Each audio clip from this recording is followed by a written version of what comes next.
The courtroom standoff. The heavy mahogany doors of courtroom 6 loomed over the tiny figures of Kamari and Kyla as they stepped inside, their small hands clenched together like a lifeline. The twins, only 5 years old, had been through more courtrooms and foster homes than they could count, but today was supposed to be different.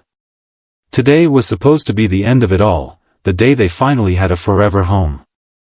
Kamari glanced up at the towering ceiling, where golden morning light streamed through high-arched windows, dust particles dancing in the glow. The air smelled like old books, polished wood, and something faintly metallic. But beneath it all, there was something else, a tension so thick it pressed against his tiny chest like an invisible weight. A gentle nudge from Ms. Wallace, their social worker, urged them forward. She was kind, but Kamari never trusted kindness easily. It always came with expectations. Seated at the long polished table across the aisle were Mr. and Mrs. Chapman, the wealthy couple who had spent the past 6 months preparing to become their parents. Mrs. Chapman's blonde hair was swept into a perfect bun, her pearl earrings glinting under the chandelier's soft light. Mr. Chapman sat beside her, his navy suit pressed to perfection, his hands folded neatly over the adoption papers that would make them a family. Except something didn't feel right. Kyla clung to Kamari, her grip tightening. He could feel her tiny fingers trembling against his palm. He didn't like this. He didn't like how everyone was looking at them, like they were pieces of a puzzle being fitted into someone else's picture. "Come on, sweethearts," Ms. Wallace whispered encouragingly, guiding them to their seats on the wooden bench. Their legs dangled above the floor, their feet too small to touch the ground. Judge Eleanor Whitaker sat behind her massive desk, adjusting her silver-rimmed glasses as she flipped through the thick stack of documents in front of her. Her black robe draped over her shoulders like a heavy cloak of authority, but her eyes, sharp and perceptive, softened just slightly when they met the twins. The court will now proceed with the adoption hearing of Kamari and Kyla Carter by Mr. and Mrs. Chapman, the bailiff announced, his deep voice echoing through the courtroom. "All rise," he added. The rustle of clothing and scraping of chairs filled the space as everyone stood. Kamari stumbled slightly, but Kyla steadied him with a quick grip on his sleeve. "Please be seated," Judge Whitaker said, her voice both commanding and warm. As everyone settled back into their chairs, the judge turned to Ms. Wallace. "Are all documents in order?" Ms. Wallace straightened in her seat. "Yes, Your Honor. Mr. and Mrs. Chapman have been thoroughly vetted through the adoption agency. They have demonstrated financial stability, emotional preparedness, and a strong commitment to providing Kamari and Kyla with a loving home." Judge Whitaker nodded. "Very well." She turned to the twins. "Kamari. Kyla. Do you understand what today is about?" Silence. Kamari swallowed hard. He could feel every pair of eyes on them, waiting. His sister shifted uncomfortably beside him, and he could hear the barely there sound of her breathing, short, quick, anxious. The judge gave them a patient smile. "It's okay. You can tell me how you feel." Kamari glanced at the Chapmans. They were smiling, too much, too wide. Like they were waiting for a performance. Judge Whitaker's pen hovered over the document in front of her, ready to finalize everything. Kamari licked his lips, his throat dry. Then, in a voice barely above a whisper, both twins spoke at the same time. "No." The courtroom froze. Judge Whitaker's pen stopped mid-signature. The quiet hum of the overhead lights suddenly felt deafening. The air shifted, the weight of the moment pressing down on everyone in the room. Ms. Wallace stiffened. "Kamari, Kyla," she said carefully, her voice edged with surprise. "Sweethearts, do you understand what you're saying?" Mr. Chapman's smile faltered.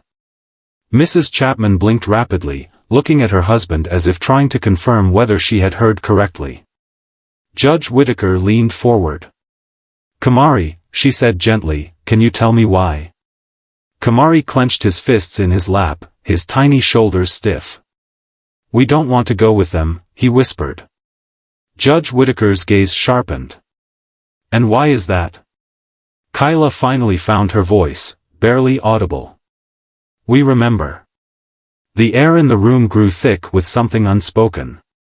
The judge's face barely moved, but something flickered behind her eyes, curiosity, concern. What do you remember, Kyla? She asked, her tone now as gentle as a feather. Kyla's lower lip trembled. Our real home. A hush fell over the room. Mrs. Chapman's eyes widened. But your real home, she trailed off, looking at Ms. Wallace for help. Their parents passed away, Mr. Chapman finished, his voice soft but firm. Kamari lifted his chin. Not all of them. The tension in the courtroom snapped like a stretched wire.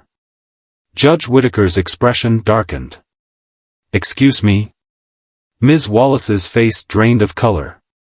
Kamari, what do you mean by that? She asked, her voice almost urgent now. Kamari's heart pounded.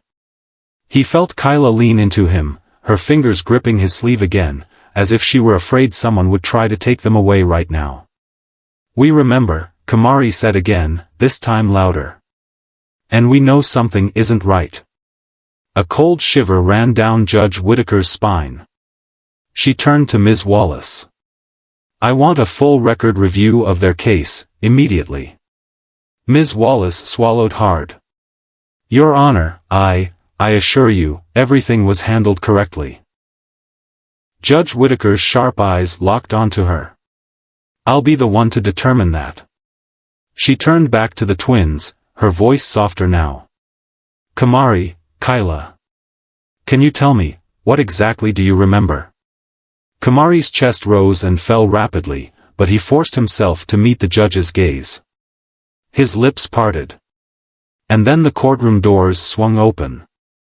A bailiff stepped inside, looking hesitant, and whispered something into the judge's ear. Judge Whittaker's face remained unreadable, but the slightest flicker of surprise crossed her features before she schooled them into neutrality. She set down her pen. Bring them in, she said. Ms. Wallace's mouth fell open slightly.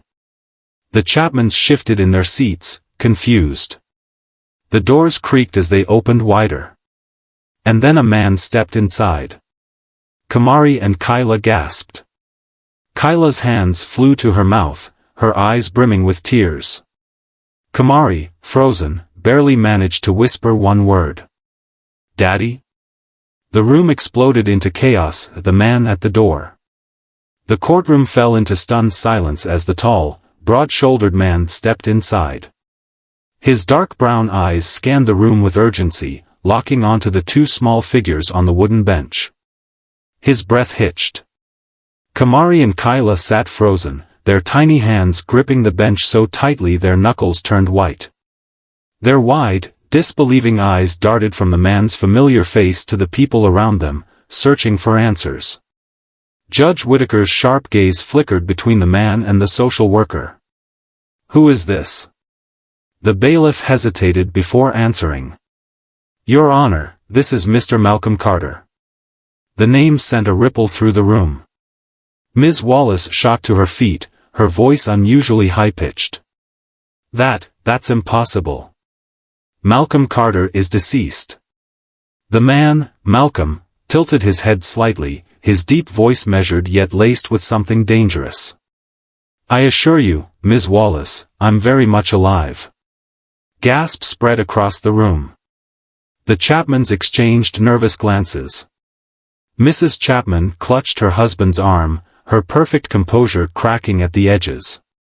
Judge Whittaker leaned forward, her eyes narrowing. Mr. Carter, if you are who you claim to be, I need to understand why the court was informed of your death. Malcolm's jaw clenched. Because someone wanted my children to believe that. A chill settled over the courtroom. Kyla whimpered softly, her fingers trembling as she reached for Kamari's arm. It's really you? Her voice was so small, so fragile, like she feared the moment would shatter if she spoke too loudly. Malcolm's face softened. It's me, baby girl. His voice cracked, emotion weighing down the words. I'm here. Tears welled in her big brown eyes. Kamari, still stunned, barely breathed. His heartbeat pounded in his ears like a drum. But the confusion swirled inside him like a storm. He remembered the night everything changed. The flashing red and blue lights, the police officers whispering to each other, the hushed voices telling them, your father is gone now. You're going to be safe. Gone. They had said he was gone. And yet, here he was. Ms. Wallace took a deep, steadying breath. Your Honor, this man must be mistaken. We conducted thorough investigations into the Carter children's history. Their father, she shot Malcolm a sharp glare, died in an accident years ago. The twins were placed in our care under legal circumstances. Malcolm let out a humorless laugh. Legal circumstances? His eyes darkened. You mean, the circumstances where I was set up? A hushed murmur swept through the courtroom. Judge Whitaker's fingers drummed against her desk. Mr. Carter, explain yourself. If you have proof that contradicts the court's records, I need to see it now. Malcolm reached into the inner pocket of his worn leather jacket and pulled out a thick envelope. He stepped forward and placed it on the judge's desk. She opened it carefully, flipping through the pages. For the first time in the entire hearing, the usually composed Judge Whitaker looked truly shaken. Her eyebrows knit together, and she exhaled slowly as she read. Ms. Wallace leaned forward, trying to catch a glimpse of the papers. Your Honor, what is that? The judge ignored her and continued reading. Then she lifted her eyes, sharp as a blade.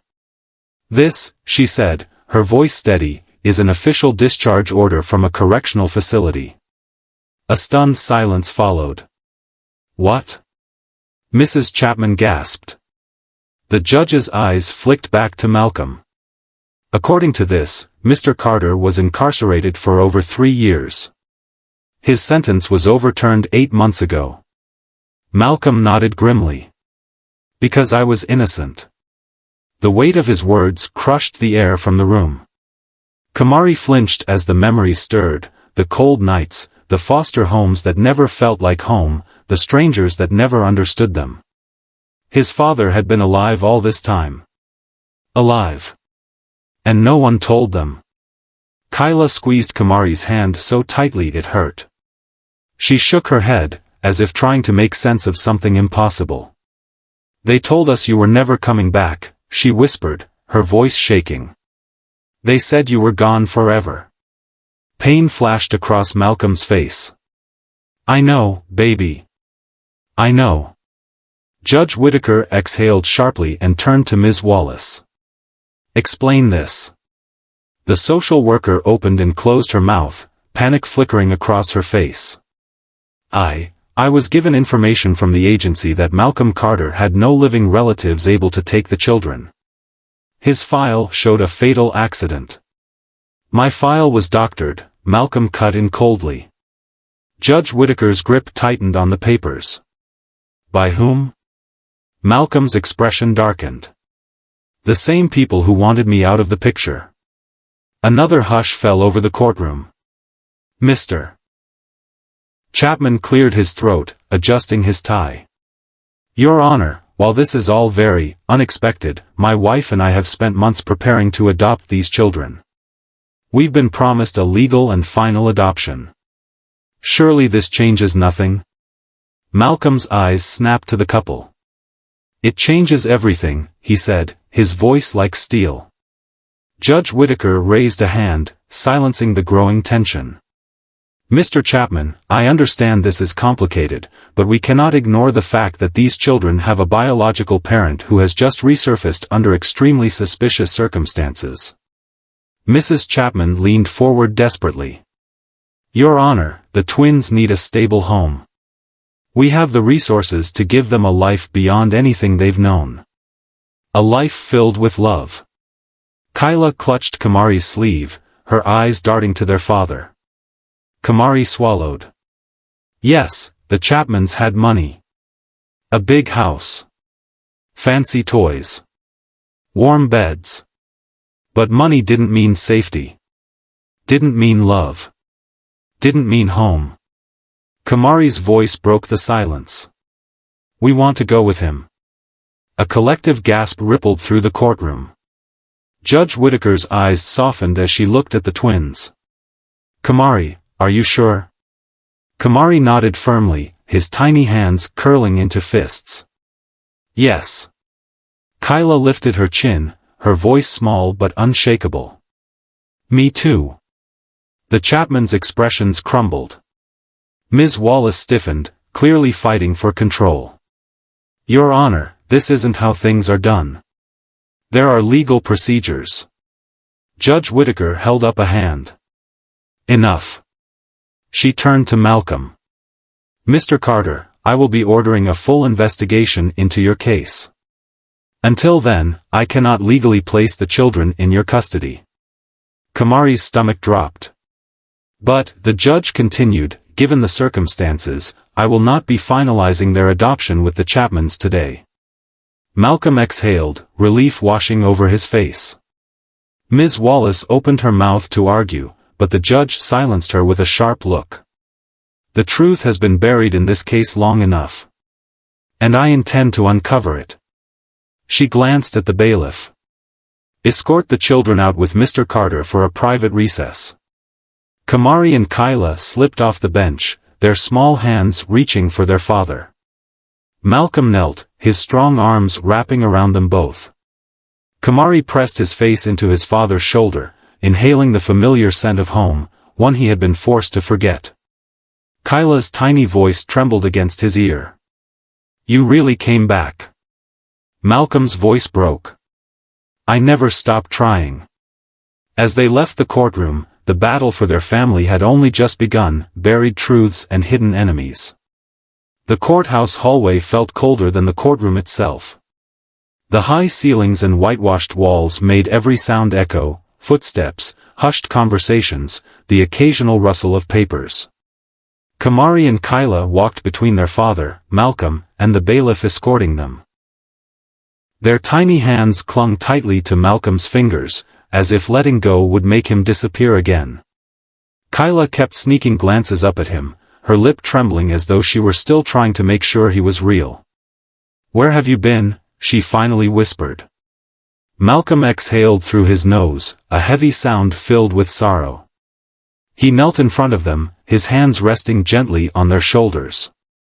I wanted to be with you every second since they took you from me, he said, his voice raw. I fought for you. But, bad people made sure I couldn't get to you.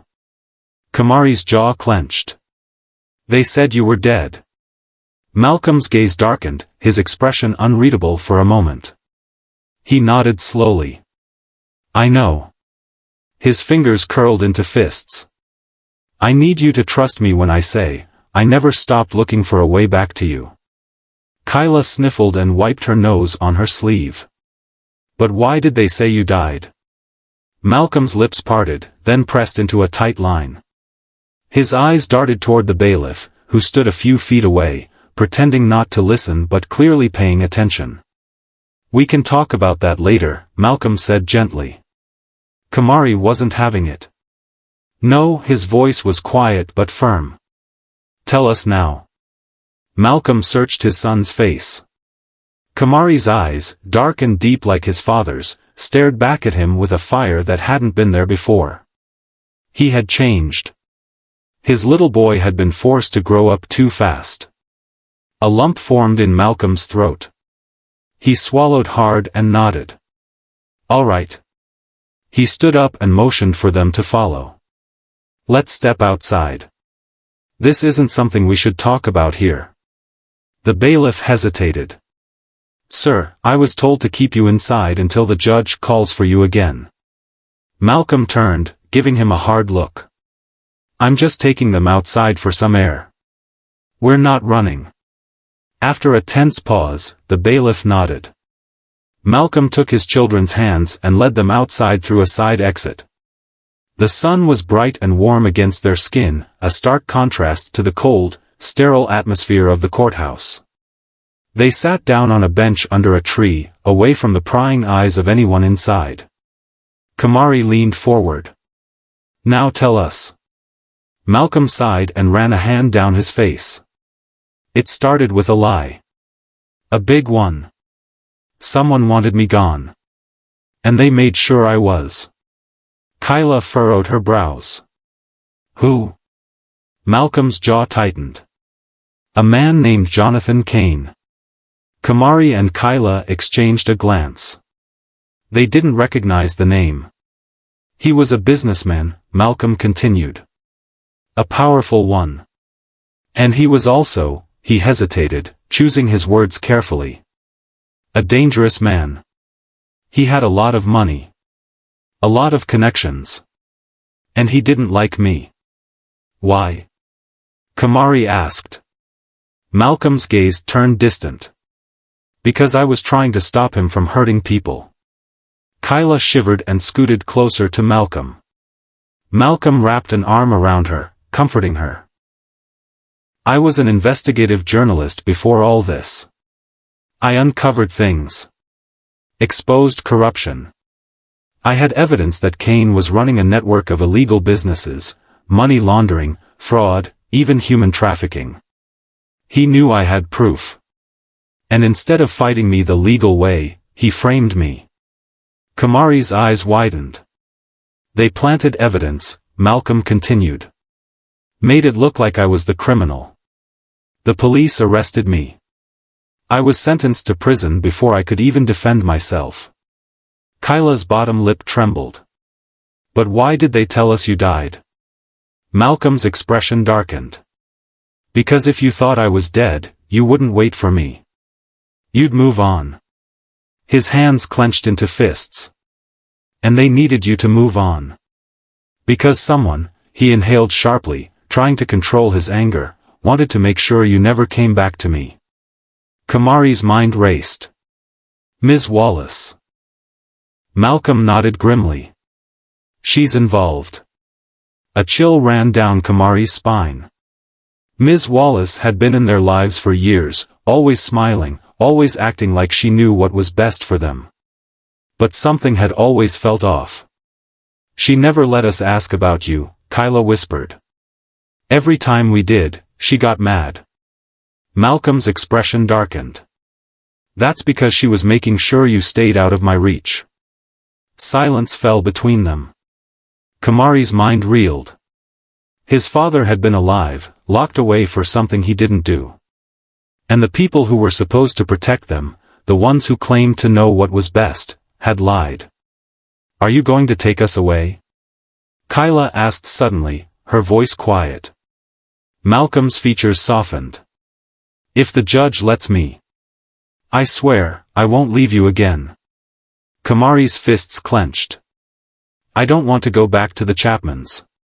Malcolm's eyes flashed with something dangerous. "You won't."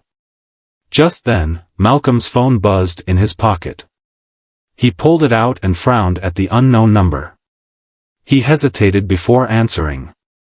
"Who is this?" A deep, scratchy voice responded. "You should have stayed gone, Carter." Malcolm's breath caught. "I don't know how you weaseled your way back, but I suggest you walk away now," the voice continued. "Because if you don't, those kids won't be your only problem." Malcolm's grip on the phone tightened. Kamari and Kyla watched his face, eyes wide with fear.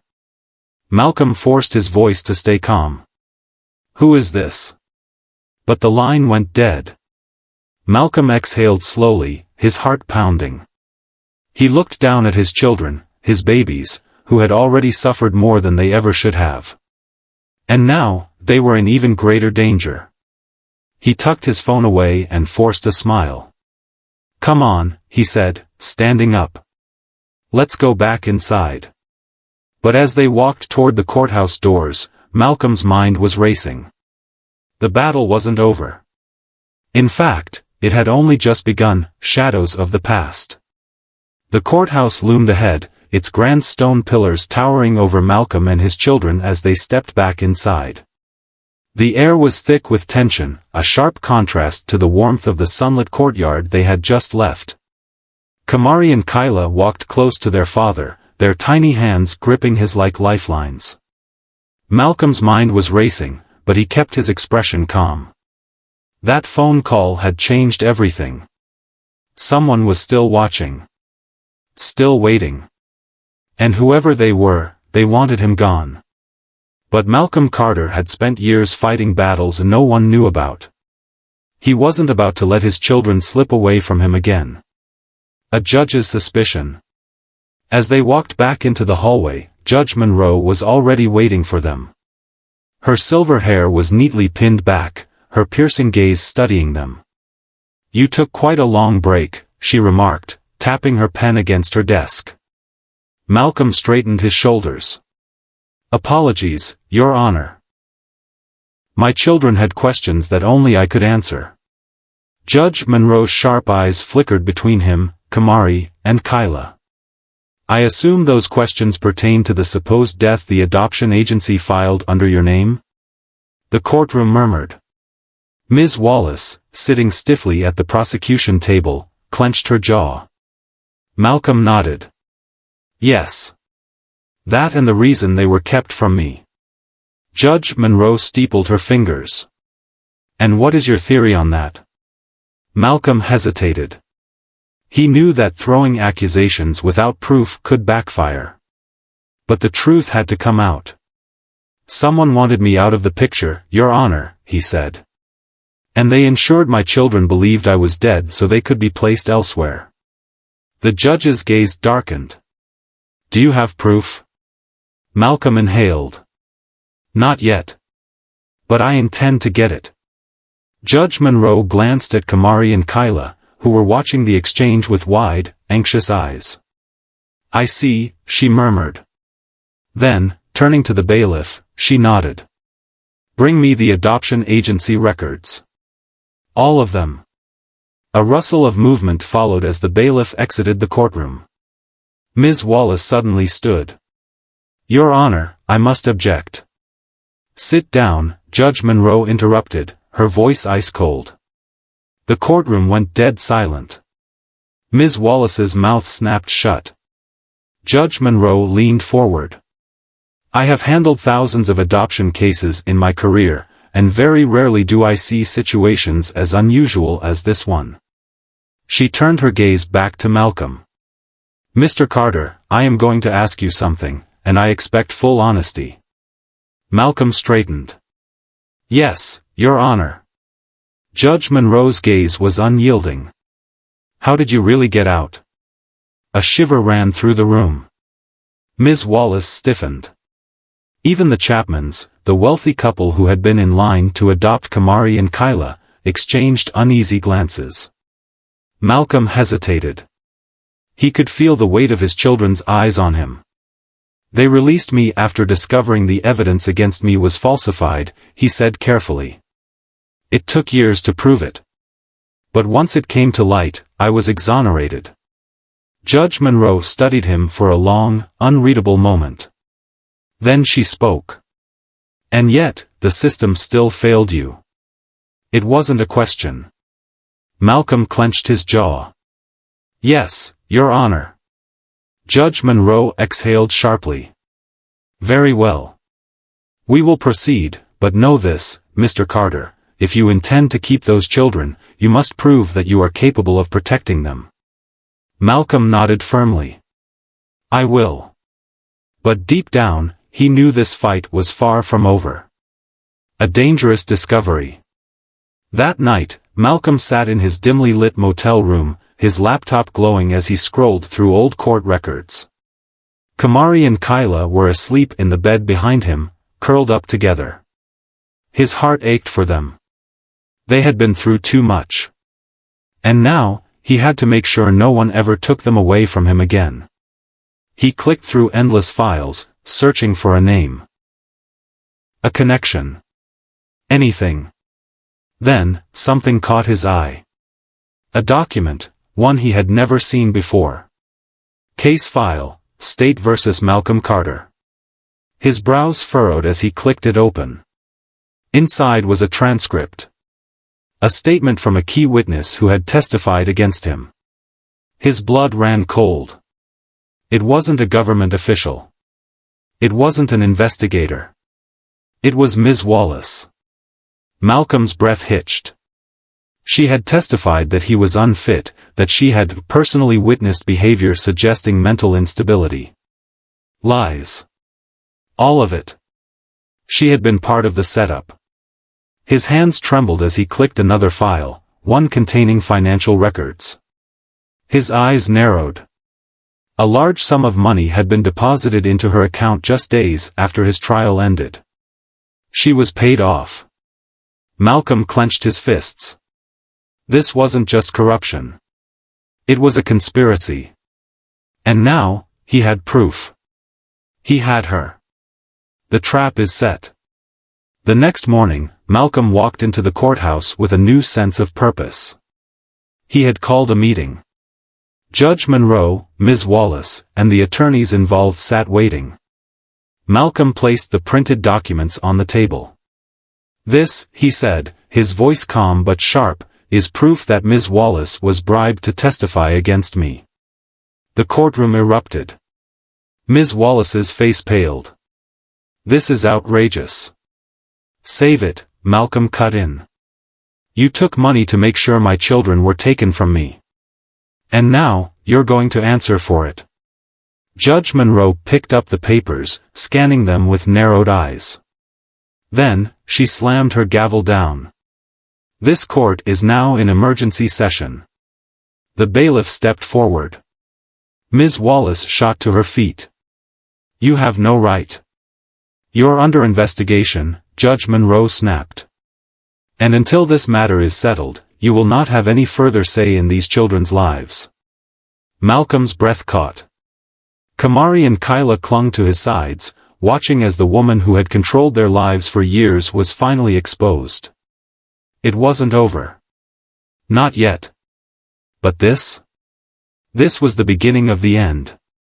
And Malcolm would do whatever it took to ensure his children were safe, forever, unraveling the truth. The courtroom was in chaos. Gasps and whispers echoed through the massive wooden chamber as Judge Monroe's gavel slammed down, demanding order. Ms. Wallace, now visibly shaken, clenched her jaw, but the paleness of her face betrayed her composure. Malcolm stood his ground, his pulse a steady rhythm of resolve.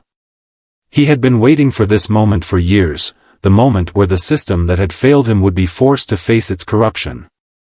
Kamari and Kyla, still gripping his hands, looked up at him, their eyes wide with a mixture of fear and hope. He squeezed their tiny fingers. No one will take you away from me again. A judge's verdict. Judge Monroe adjusted her glasses and turned to the bailiff. Mr. Davies, escort Ms. Wallace to a private holding room until we can determine the full extent of her involvement in this case. The bailiff, a broad-shouldered man with sharp eyes, stepped forward. Ms. Wallace's chair screeched against the floor as she shot up. This is absurd. I have done nothing wrong. Judge Monroe's cold gaze silenced her. The documents Mr. Carter presented tell a different story.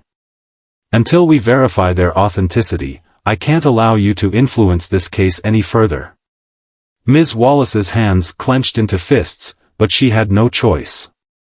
She threw one last glare at Malcolm before following the bailiff out of the courtroom. Malcolm exhaled. One enemy down.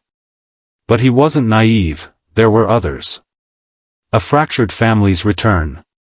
The moment the courtroom doors shut behind Ms. Wallace, Judge Monroe turned her attention back to Malcolm.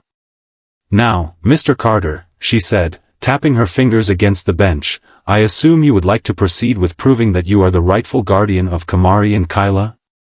Yes, Your Honor. Judge Monroe nodded. Then let's get to the heart of the matter. I need a full account of your wrongful conviction and how it led to your children being placed for adoption. Malcolm's breath caught in his throat. This was it. The moment he would have to relive everything, the betrayal, the prison walls, the nights spent wondering if his babies even remembered his face. But he had no choice. Sitting up straight, he looked directly at the judge. "My conviction was built on fabricated evidence," he began, his voice steady but tight. "I was accused of a crime I didn't commit, embezzlement from my former employer. They needed a scapegoat, and I was the perfect target. A black man from the wrong side of town, raising twins on his own after my wife passed away." He felt Kamari's grip tighten in his. "I fought the charges, but my public defender barely put up a fight. The trial lasted less than a week. They sent me away for 10 years. The room was eerily silent. Even the Chapmans, the wealthy couple who had once intended to adopt Kamari and Kyla, looked stunned. "But then," Malcolm continued, "a non-profit legal group reviewed my case and found discrepancies. Witnesses who were coerced. Documents that were forged. It took 5 years to undo the damage, but eventually, the truth came out, and my conviction was overturned." Judge Monroe leaned forward. "And yet, when you were released, you found out your children had been taken?" Malcolm's jaw tightened. "Yes.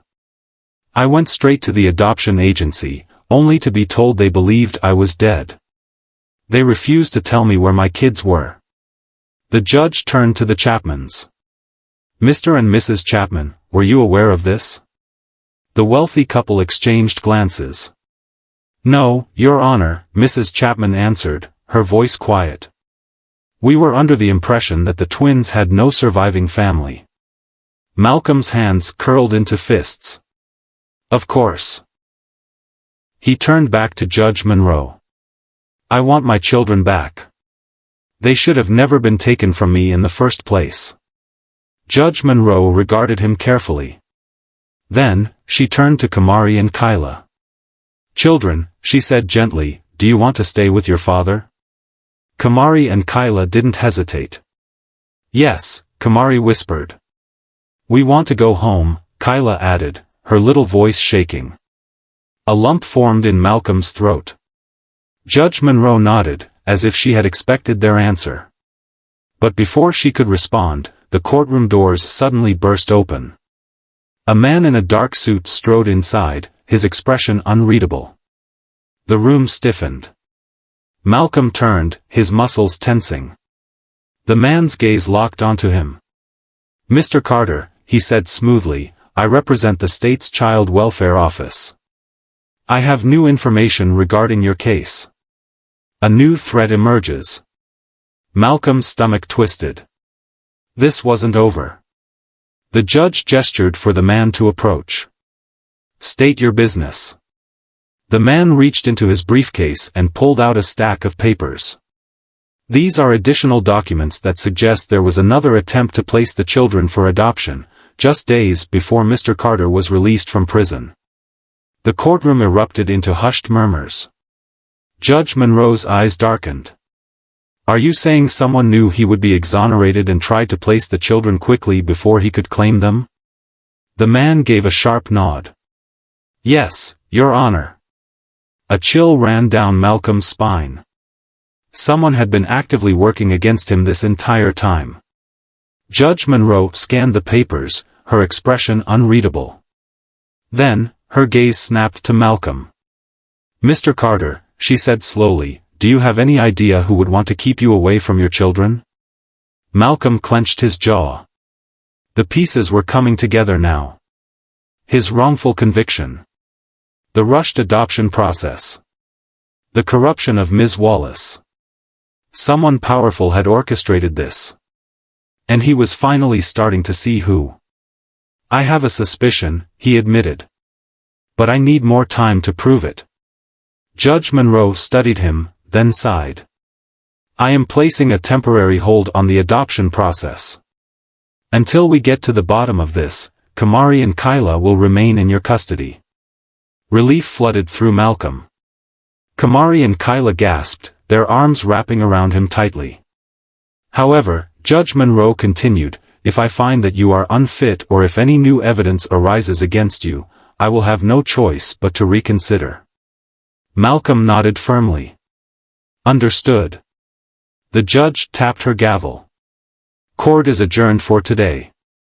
We will reconvene when further evidence is presented.